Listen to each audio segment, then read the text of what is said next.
Ronaldo Caiado é o mais novo filiado do PSD de Gilberto Kassab.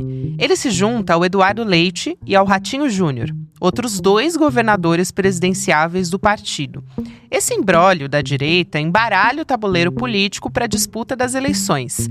Caciques do PSD, União Brasil, PP e republicanos já abandonaram o projeto Tarcísio Presidente, pelo menos por enquanto, e trabalham com um horizonte considerado irreversível de Flávio Bolsonaro na disputa do Planalto. Mas admitir esse cenário não significa aderir formalmente à candidatura do senador. Foi isso que impulsionou a articulação de outro nome na direita. Ronaldo Caiado, Eduardo Leite e Ratinho, por enquanto, são as opções de centro-direita. Pelo menos é isso que eles querem dizer. O objetivo é desidratar a candidatura de Flávio e chegar ao segundo turno. Essa pulverização dos candidatos de direita pode ajudar o candidato do PT, o presidente Lula. Mas os aliados do presidente ainda não calcularam qual vai ser o impacto real dessa reorganização. Sexta-feira, 30 de janeiro de 2026.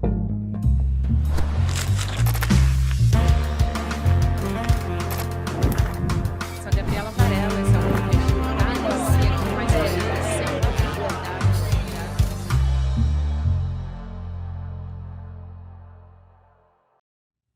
Olá, seja muito bem-vindo, seja muito bem-vinda. Eu sou a Gabriela Varela, está começando mais um videocast em detalhes. Aqui toda semana, todos os dias da semana, de segunda a sexta-feira, a gente analisa uma temática, uma notícia importante do momento.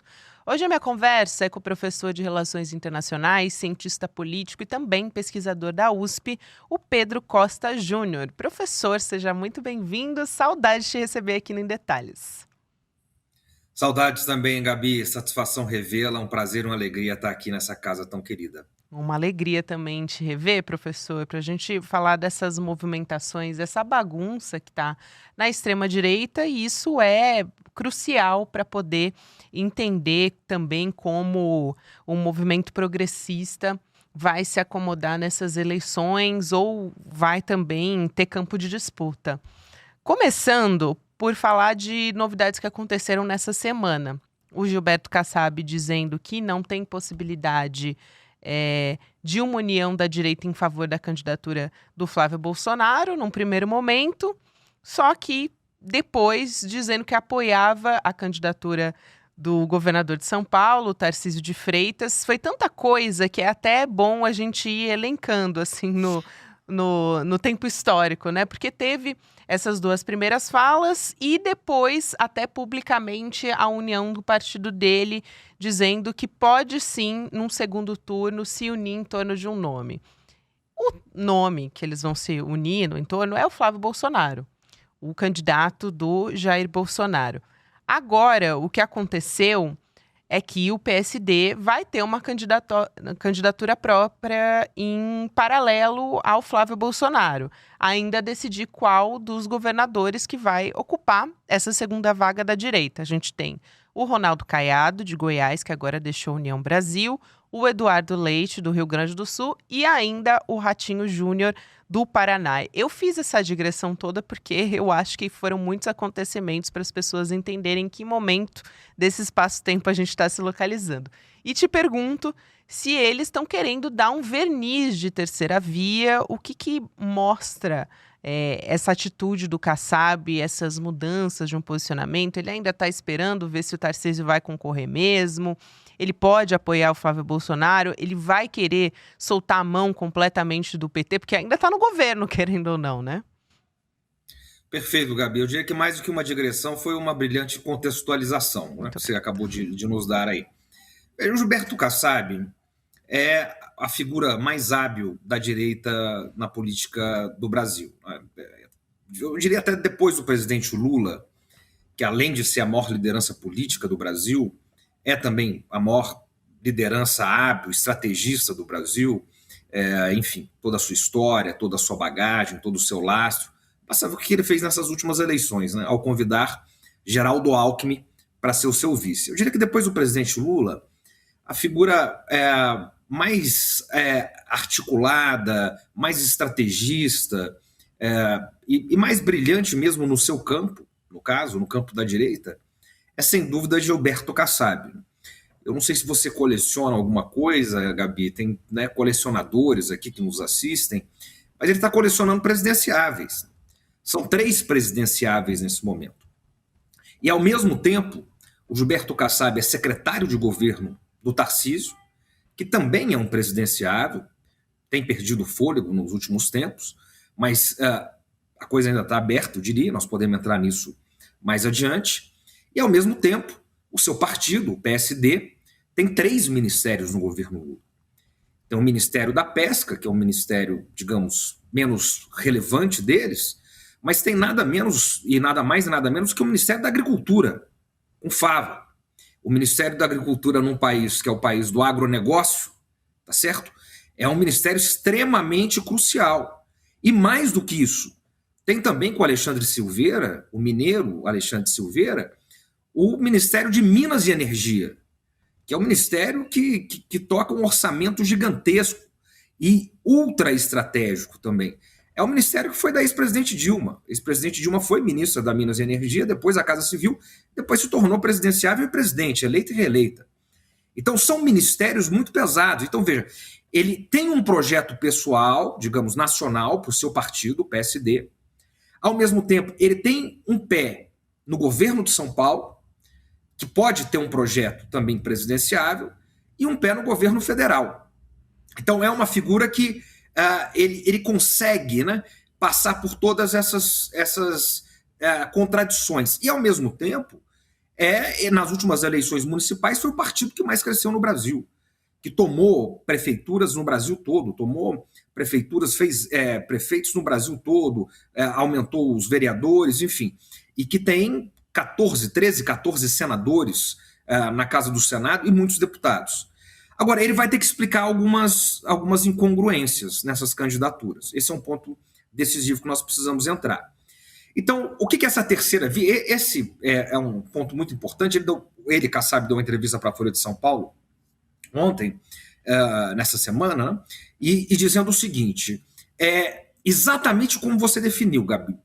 A definição foi a luva na mão, dando um verniz de terceira via para essa candidatura, dizendo, olha, tem uma candidatura de direita mais radical, ele usa essa palavra, que é a candidatura da família Bolsonaro. E tem a candidatura de esquerda, que é a candidatura do governo, que é a candidatura do presidente Lula. Nós vamos ser uma alternativa a essas duas, né? Quer dizer, ele quer se colocar como essa terceira via. Agora, isso é uma questão insofismável, porque Caiado é um candidato de terceira via, ele é um candidato de centro, ele é um candidato de centro-direita. Em alguns pontos, o Caiado é mais à direita que o próprio bolsonarismo. Exatamente. Os três são, né, professor, bolsonaristas raiz, assim, de carteirinha. Sempre se colocaram nesse lugar, né? Exatamente. O Caiado é um representante dessa direita antes do Bolsonaro surgir para a política. Dessa direita mais tosca, mais truculenta, dessa direita mais bárbara mesmo, da barbaridade. Ele é o símbolo disso, ele é um signo disso. Bom, imagina ter um presidente que chama Ratinho Júnior. Né? Você vai na ONU, vão apresentar agora o Ratinho para vocês. É um sujeito que vem também da coisa policial, enfim. Então, é difícil. Isso vai ser uma questão. Né? Ele quer conseguir se vender na prática como ele está tentando se vender na teoria. Porque não se trata de uma candidatura de centro, muito menos de centro-direita. É uma candidatura de direita, seja quem for.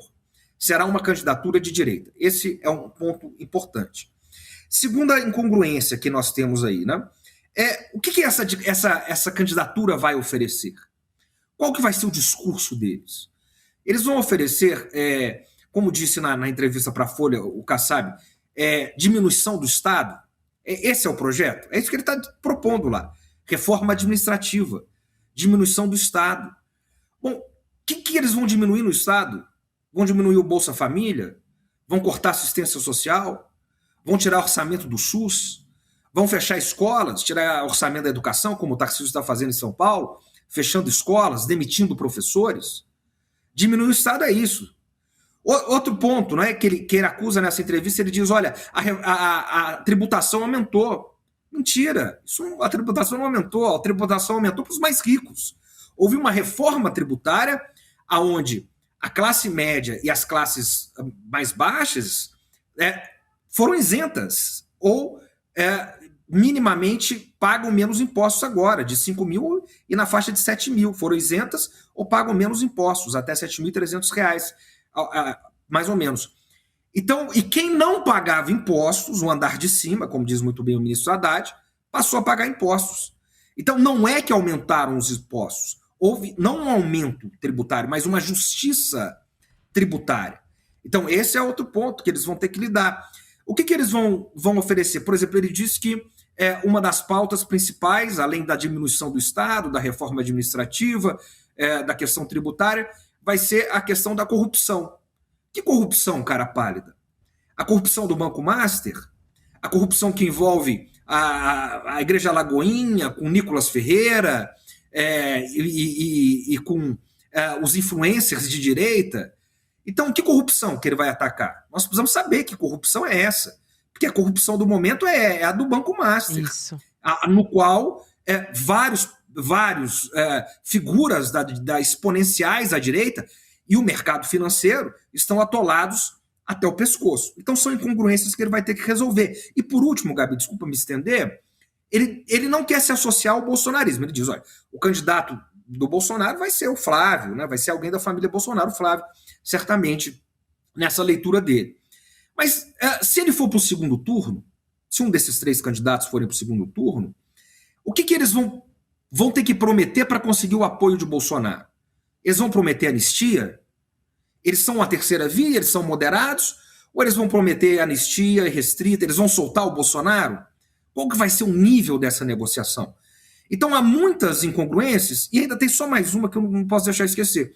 O PSD, sequer o partido dele, vai conseguir uma união nacional dentro do partido para lançar essa candidatura. Exatamente. Lá na Bahia, o PSD estadual já disse que vai apoiar o presidente Lula. Em Minas Gerais, o senador e ministro de Minas e Energia está no governo Lula, que é o Alexandre Silveira.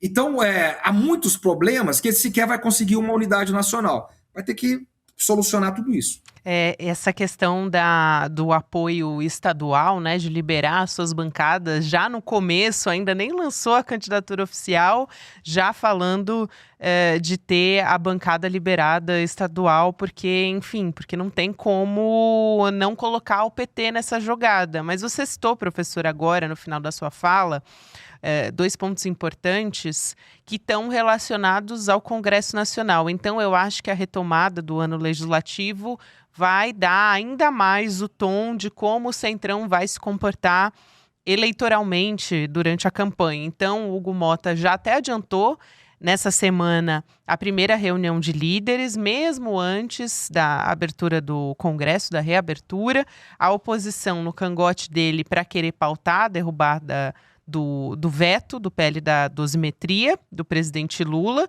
e eu acho isso um tiro no pé eleitoralmente, mas vamos ver como é que isso realmente vai acontecer ou não. E tem essa questão da instauração da CPMI do Banco Master e o Centrão, assim, não só com as mãos, mas os pés, todas as partes do corpo envolvidas nessa história. Então, acho que isso é um componente super importante que você colocou aqui.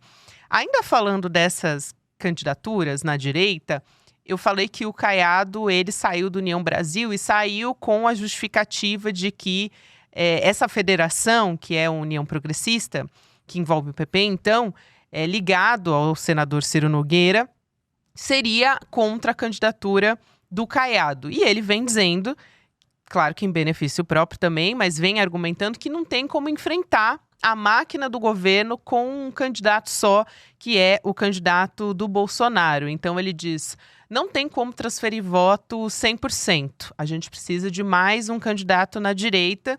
E só para dar mais um elemento nessa história, o Caiado, ele tem falado, e agora mais elementos da direita também, de repetir o que aconteceu no processo eleitoral do Chile. E aí eu quero contar com a sua especialidade também de relações internacionais para nos ajudar a entender se isso é viável ou não, se faz sentido o que ele está falando. Porque a eleição lá no Chile foi marcada por uma fragmentação no primeiro turno, reacomodação no segundo turno. O Boric também já estava muito fragilizado, da esquerda, né? O candidato, aliás, não mais candidato, mas apoiando um nome para a esquerda, para sucedê-lo, e o que levou à vitória, no fim das contas, da extrema-direita com o Cast. Esse cálculo, melhor dizendo, que eles estão fazendo na direita aqui brasileira, de mais candidaturas na direita para ocupar nichos distintos do eleitorado, ampliar o espaço no campo da direita, faz sentido? E aí, no segundo turno, o que eles dizem é que eles vão se unir numa candidatura única contra o PT, contra o presidente Lula e contra o campo progressista, que seria o Flávio Bolsonaro. Aliás, o Flávio está apostando nisso. Só assim para dizer que está apoiando realmente essa união de mais um candidato no primeiro turno. Perfeito. Aí tem dois elementos aí importantes nessa colocação, Gabi. O primeiro deles é com relação a essa disputa que vai haver no primeiro turno entre esses candidatos da direita e da extrema-direita. Qual que é a questão, né? A questão é que eles vão ter que disputar entre eles para ver quem vai para o segundo turno contra o presidente Lula, se houver segundo turno. Eles vão ter que disputar entre eles. E essa disputa ela pode ser mais ou menos sanguinária, mais ou menos fratricida, digamos assim. Porque a disputa não vai ser contra o presidente Lula, vai ser contra o presidente Lula, mas, sobretudo, vai ser uma competição no campo deles, para ver quem vai competir com o presidente Lula no eventual segundo turno. Isso pode deixar marcas. Isso pode deixar cicatrizes. Vamos pegar, por exemplo, o que aconteceu na Prefeitura de São Paulo. O que foi o elemento Pablo Marçal. Como Pablo Marçal tumultuou aquelas eleições e como ele agrediu o candidato de direita colocado, que foi o prefeito, Ricardo Nunes, e como aquilo gerou cicatrizes, gerou marcas, né, e gerou dificuldades em todo o processo eleitoral do Ricardo Nunes. Como aquilo embolou toda a eleição, como foi difícil.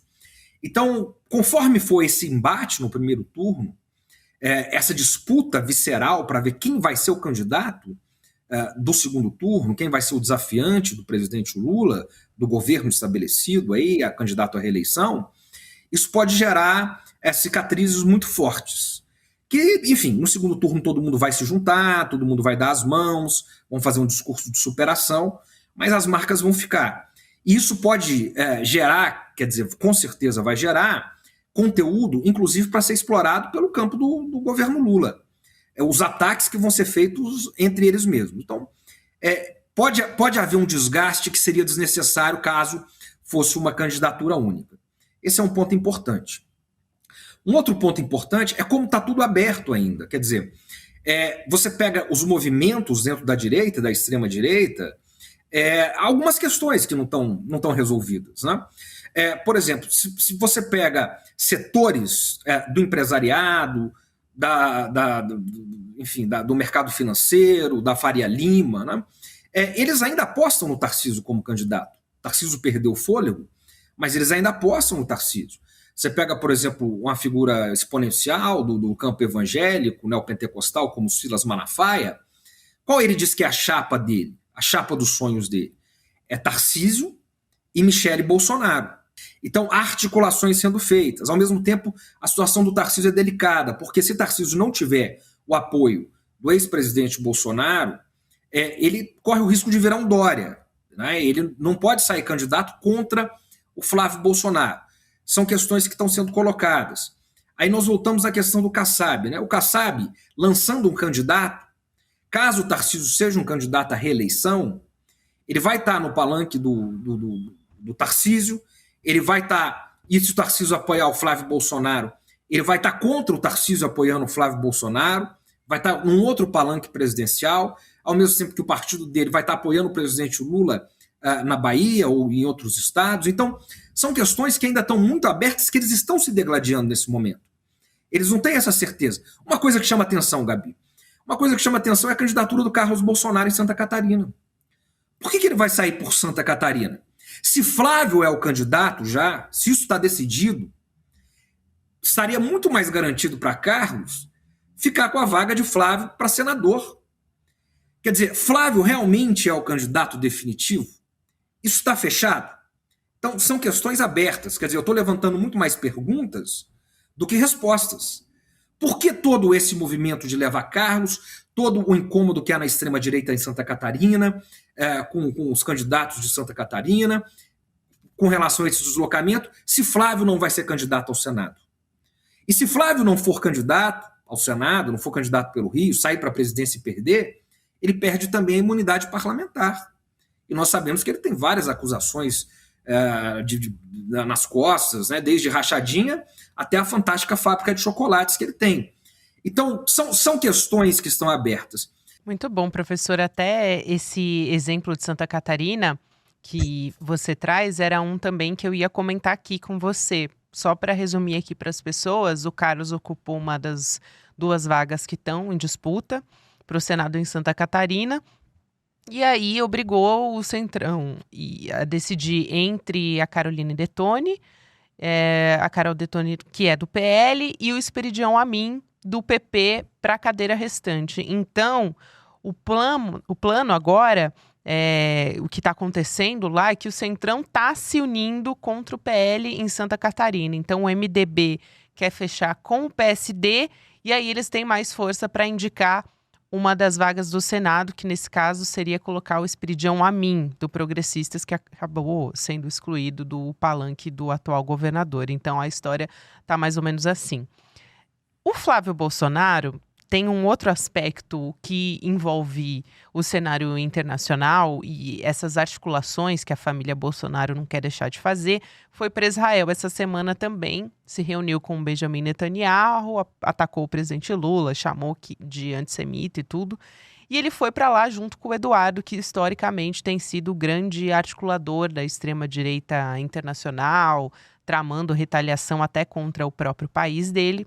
A gente viu isso muito fortemente com o governo Trump.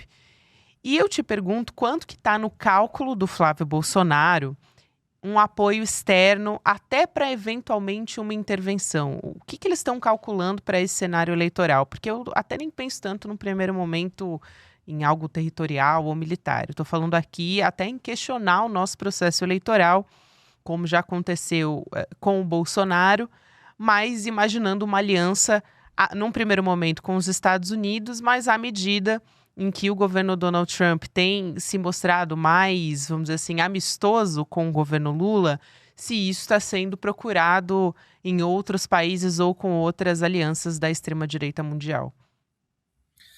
Perfeito, Gabi. Essa questão é muito interessante porque a grande aposta da extrema-direita, a grande aposta da família Bolsonaro, e articulada, encabeçada pelo Eduardo Bolsonaro, era que Trump teria um peso decisivo, a partir do momento que ele foi eleito, para desgastar o governo Lula. E o que nós vimos acontecer foi exatamente o contrário. Exatamente o contrário de tudo que eles planejaram. E aí a extrema-direita toda caiu do cavalo, né? Desde o governador Tarcísio, com o seu bonezinho, Make America Great Again, até as tentativas de sanções, da imposição da lei Magnitsky, e como é que, através da articulação do Itamaraty, que é uma das maiores reputações diplomáticas do mundo, da assessoria especial de relações internacionais da presidência, liderada pelo ex-chanceler, o embaixador Celso Amorim, que é um dos diplomatas mais experientes do mundo também, e, óbvio, pela diplomacia presidencial do presidente Lula, que conseguiu reverter todo esse quadro de uma maneira muito habilidosa, de uma maneira política muito interessante, de uma maneira que só o presidente Lula conseguiria, diga-se de passagem. Nenhum outro líder internacional conseguiu fazer o que o presidente Lula fez. Isso está claro como o sol do meio-dia. E agora, isso não significa que as coisas estão encerradas por aí. Veja, houve uma ligação essa semana do presidente Lula com Trump de 50 minutos de ligação importante, em que o Trump convidou o presidente Lula para aquele Conselho da Paz que ele está montando, e o presidente Lula, dessa maneira muito hábil, né, com muita ginga, com muito swing, enfim, não disse que sim, nem disse que não, porque aqueles que disseram que não tiveram retaliações brutais, né, veja a França que disse que não, e o Trump ameaçou em tarifar 200% sobre produtos franceses, o vinho, o champanhe, ou o Canadá, que foi convidado e depois deu declarações contrárias e foi desconvidado já, antes mesmo de assumir. Então, dizer não para o Trump, ir para o embate direto com o Trump é muito perigoso. Então, o presidente Lula, nessa ligação, sugeriu mudanças nesse Conselho da Paz, que o Trump, obviamente, nunca vai acatar, ele não ouve ninguém, não ouve o conselho de ninguém, muito menos, enfim, ele vai acatar uma direção de outros, não? Então, é uma maneira dele se desconvidando, né? Então, mas o mais importante dessa conversa é que ficou acertado que em março o presidente Lula vai para a Casa Branca, vai fazer uma visita oficial de Estado e vai ter aquele famigerado encontro na Sala Oval. E isso é uma questão delicada, porque, como a própria diplomacia brasileira tem dito nos bastidores, é preciso evitar uma arapuca, né? Porque Trump já mostrou isso diversas vezes ao longo aí desse seu segundo mandato, fez isso com Zelensky, fez isso com o presidente Ramaphosa, da África do Sul, humilhou líderes europeus também, da mesma maneira, e para que isso não se deteriore numa humilhação, para que isso não se deteriore numa coisa vexatória. Eles já se encontraram antes, né, o presidente Lula e o presidente Trump, eles já estabeleceram uma relação boa, respeitosa, mas essa, digamos, vai ser, e é uma aposta da extrema-direita, que no ano eleitoral, ou seja, março deste ano, perto das eleições, né, na grande onda das eleições, ali seja montada, a palavra é essa mesmo, né, é uma tocaia, né, uma arapuca, para que o presidente Lula possa escorregar dessa maneira. Eu, pessoalmente, acredito que não vai acontecer, espero que não aconteça, o presidente Lula é muito habilidoso, como eu disse aqui, toda a diplomacia que o auxilia, esperamos que isso não aconteça. E como a direita, a extrema-direita, e eu fecho aqui, só vem quebrando a cara em todas essas apostas com relação ao Trump, acho que eles vão quebrar a cara mais uma vez, Gabi. Professor, que importante ter você de volta aqui depois desse período de férias e contar com as suas análises. Existe um cansaço muitas vezes por parte do nosso público, a gente está falando de extrema-direita, eu vejo muitos comentários, a gente está falando de novo de Bolsonaro, do bolsonarismo, mas é importante entender o que está acontecendo. A gente deixar de falar da extrema-direita, claro que é cansativo para todos nós, mas não vai deixar ela de existir nas eleições, principalmente, até importante para o campo progressista entender e conseguir se organizar a partir disso, diante do que está acontecendo. Então, muito obrigada, um prazer contar com a sua análise aqui. Prazer é todo meu, Gabi, muito obrigado, um abraço a todos. Até a próxima. E eu quero convidar você que não conseguiu acompanhar o Mapa da Mina de 2026, o evento que a gente tem todo início de ano com todas as previsões que o Eduardo Moreira prepara para te contar análises, previsões de dólar, juros, as principais bolsas do mundo, para você saber exatamente qual é o melhor caminho para você investir, e ele tem acertado as previsões nos últimos anos, com também todo o apoio da nossa querida Débora Maganha. Então, você pode ter acesso ao nosso replay. A gente teve recorde aqui de inscrições, mas você pode acessar em detalhesicl.com.br para garantir a sua vaga e reassistir, para você que já assistiu, ou então assistir pela primeira vez o replay do Mapa da Mina de 2026. Vale muito a pena para você ficar bem informado nesse começo de ano, saber o que esperar para os rumos da economia em 2026. É um ano eleitoral, então tudo isso você fica sabendo aqui no Mapa da Mina, no nosso evento anual. Vale muito a pena acompanhar. Agora a gente continua aqui na nossa programação no YouTube com o Mercado Investimentos. Depois tem o Rolê ICL e você pode assistir o Em Detalhes, acompanhar, ouvir em qualquer momento do seu dia também nas plataformas de áudio. Tem conteúdo novo de segunda a sexta-feira. Na segunda a gente está de volta. Até lá!